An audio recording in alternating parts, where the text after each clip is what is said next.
Australian house prices have risen way faster than wages for the past 30 years, with only some very small blips along the way. And guess what? This trend is almost guaranteed to continue. Why? Because it's been designed that way. Just like a hot air balloon has been designed to go up, so is the Australian housing market. Except unlike a hot air balloon, Australian house prices keep going up and up and up. I'm Biko Konstantinos, and that's what we're going to talk about today. I know one thing that should go up: my subscriber numbers. And guess what? You can make that a reality. But seriously, the housing market affects everyone because we all need a place to live. Hey, stick around because at the end of this video, I'm going to give my personal views on the future of the Australian housing market. But first of all, let's understand why house prices always seem to go up. The Australian housing market is a bit like John Wick. I'm thinking I'm back. No matter what you throw at it, it will always bounce back. Power! I mean, just consider the global financial crisis, where many countries saw very significant declines in house prices, some up to 50%. But Australia gets off with just a little blip, up to 10% falls. And now with the post-COVID boom, Australian house prices rocketed 30 or 40%. And what have we seen so far after 10 straight interest rate hikes? Just a little blip. I'm telling ya, just like John Wick, I'm back. you can't kill Australian housing. So why is the Australian housing market so unbelievably strong? Here are my top reasons. Extremely generous property tax deductions. Property in Australia is an extremely tax-effective investment. For your own home that you live in, if you sell it at a profit, there's absolutely no tax paid, no matter what it's sold for. There's no other large investment in Australia that could make a profit and be completely tax-free. And because house prices have a history of making unbelievable gains, the demand to buy your own home is through the roof, because you might work at a job and make, say, $100,000 but pay around $25,000 in tax, so you're only left with $75,000. But if you owned your own home and that home was worth $1 million,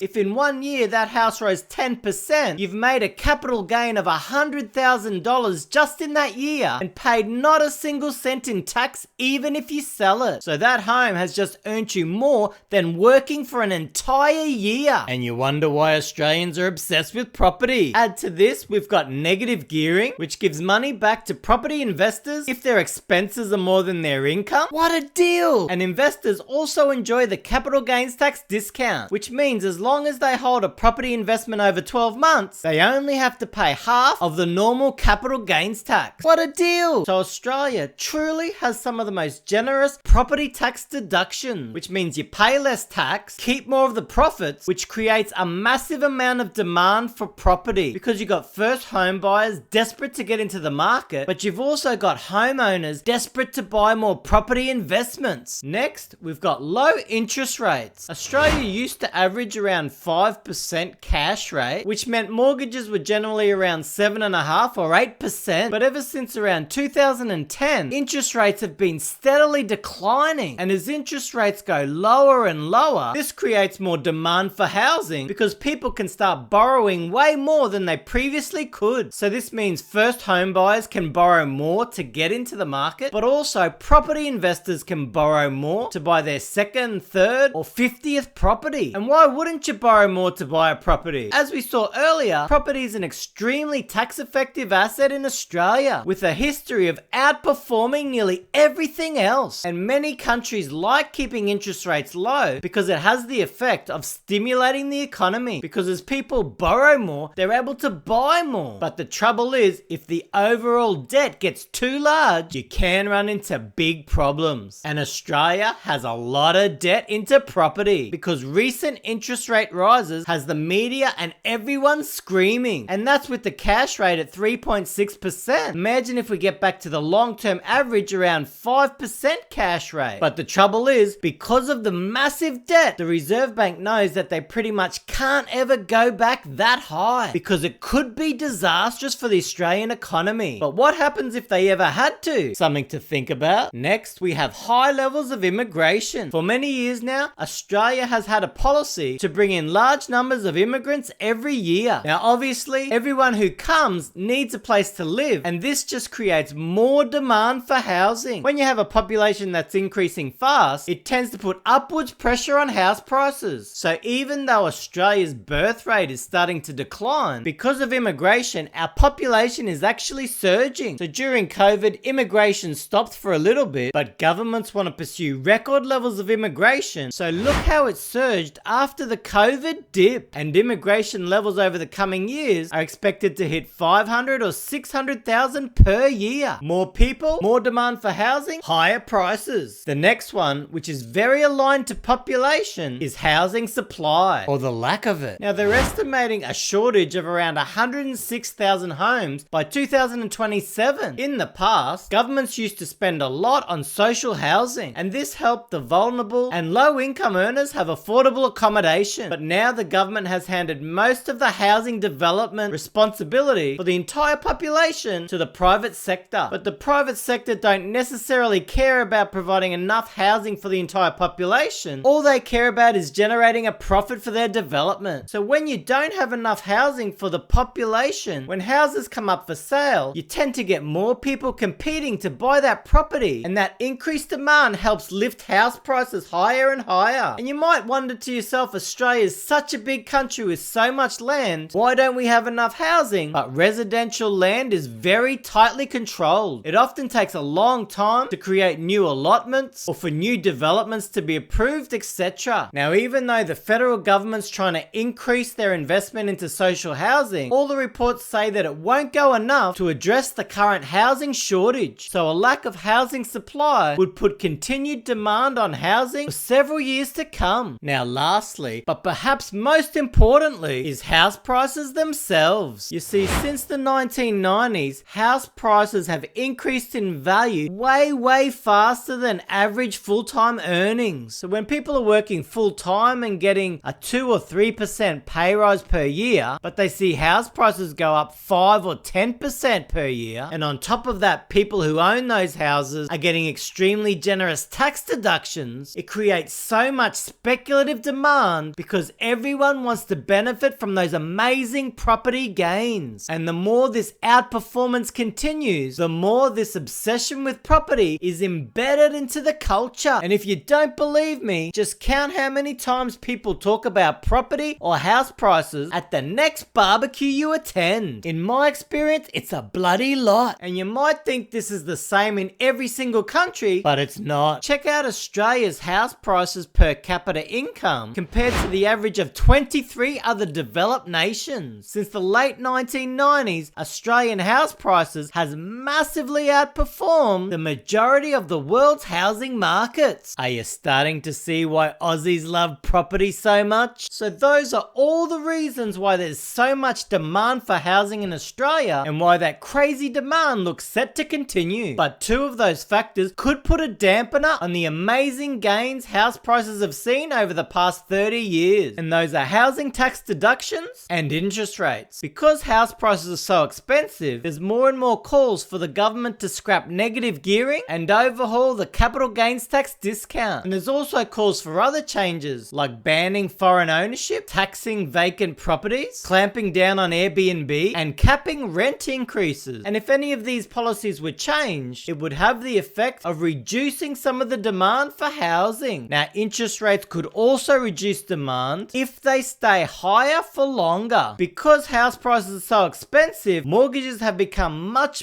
higher. So if interest rates stay where they are or even rise a little bit, that could put a kibosh on future house price rises. But like we said, the Reserve Bank loves keeping interest rates low to help stimulate the economy. Personally, I don't know how much longer Australian house prices can continue outperforming wages, because the longer it happens, the more unaffordable housing becomes. And housing affordability has gotten so bad in Australia, there's going to be more and more pressure on the government to take some action to improve things. Similar housing markets like New Zealand and Canada have both made some major housing policy policy changes recently to try to improve housing affordability. But guess what? Australia's done nothing. Why, you ask? Because we gotta keep those house prices bloody high. I'm Biko Konstantinos.